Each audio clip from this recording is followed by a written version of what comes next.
Hello, and welcome to the Positively Pebbles podcast, the companion to my Positively Pebbles newsletter, looking to put more positivity, more joy, and more good news out into the world. Thank you so much for being here. I truly appreciate it. And, you know, with Valentine's Day coming up this weekend, I took the opportunity to talk about love in the newsletter, specifically self-love. Now, I admit I am no expert on the subject, and there are a lot more qualified to talk about this than me, but like all of us, our life experiences have taught us a little something, and, you know, we all have ideas and thoughts to bring to the table. So here's a little about mine when it comes to self-love. So in the newsletter I wrote, at the end of the day, self-love is just about the relationship with yourself. You appreciate yourself. You listen to yourself. You trust yourself. Forgive yourself. You are kind to yourself. You take care of yourself. And you view and nurture your relationship with yourself as much as, if not more, than your relationships with others. Self-love is about the relationship you have with yourself. So when I wrote that, it made me think back to a tweet that was made in 2020 by a woman from Boston named Jessica Pierre. And just to give you a little background into who Jessica is, she's a creative communications strategist and is currently the chief communications officer for the city of Boston. Now, back, you know, when Twitter was Twitter and you posted tweets, this is what she posted. I don't know who needs to hear this, but practice your love languages on yourself. I remember hearing that and thinking, damn, I needed to hear that. Not that I didn't love myself, but I was actively and intentionally, was I practicing self-love as much as I could be? Absolutely not. So in case you're not familiar, the love languages are based on a book by Gary Chapman, came out in the early 90s called The 5 Love Languages, The Secret to Love That Lasts. And it basically explained how everyone perceives what loving acts look like differently. For example, if you were to send me flowers, if we were in a relationship, you send me flowers, I would appreciate the gesture. I would think that it was really nice. But it wouldn't necessarily say, I love you to me. One of my best friends, on the other hand, adores getting flowers from her husband. And to her, it is a true showing of love. The love languages are meant to have you figure out what love looks like to you and to your partner, and that you would be able to show each other that love in the way that really resonates with them and with you. So the 5 love languages are acts of service, where, you know, actions speak louder than words. Receiving gifts, where that makes someone feel most loved. Quality time, words of affirmation for people who need to hear those loving words. And finally, physical touch. So some of you may know what your love language is just by hearing what they are. And for other people, there's actually a quiz that you can take to find out. And I'll leave the link in the show notes so that you can do it yourself. But once you find out what yours is, going back to Jessica, it's time to practice your love language on yourself. So how do you do that?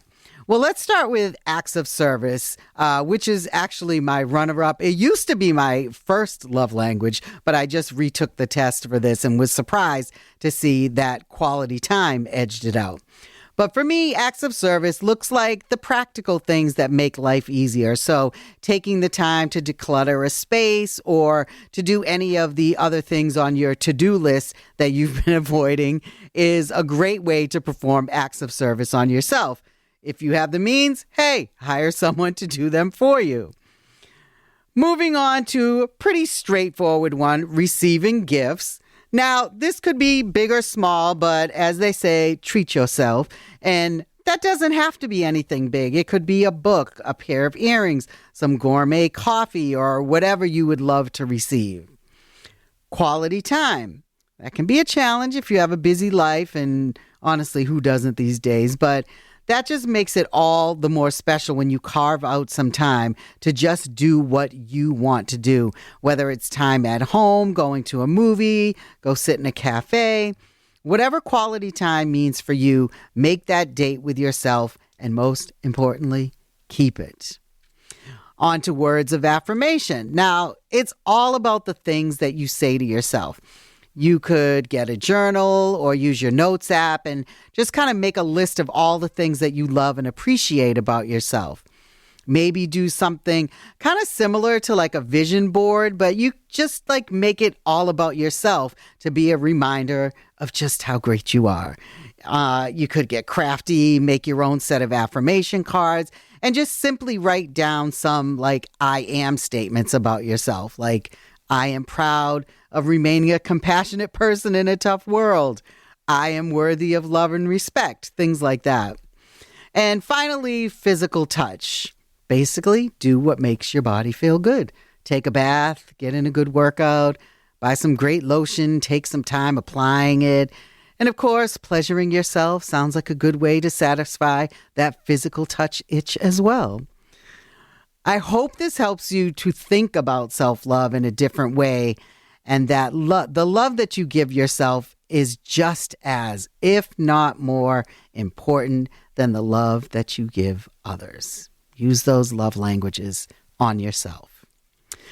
For your good news this week, I have to mention one of the most beautiful moments that we've seen in our country in a while. Not sure if you've been following the Walk for Peace, but back in October, 19 Buddhist monks, along with their dog Aloka, set out on a 2,300-mile journey. 2,300 miles. Walking across the United States with one goal in mind: to promote peace. And honestly, watching the videos of them walking in a single file with hundreds of people lining the streets, it has felt so peaceful when I take the moment to just watch and absorb the moment.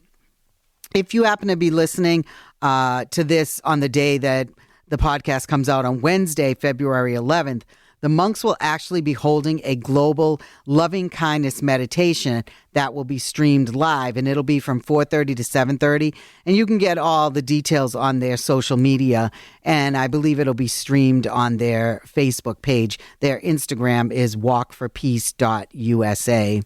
The group's leader said that their hope is when the walk ends, the people they met will continue practicing mindfulness and find peace. Let's hope so. Thank you so much for joining me for Positively Pebbles.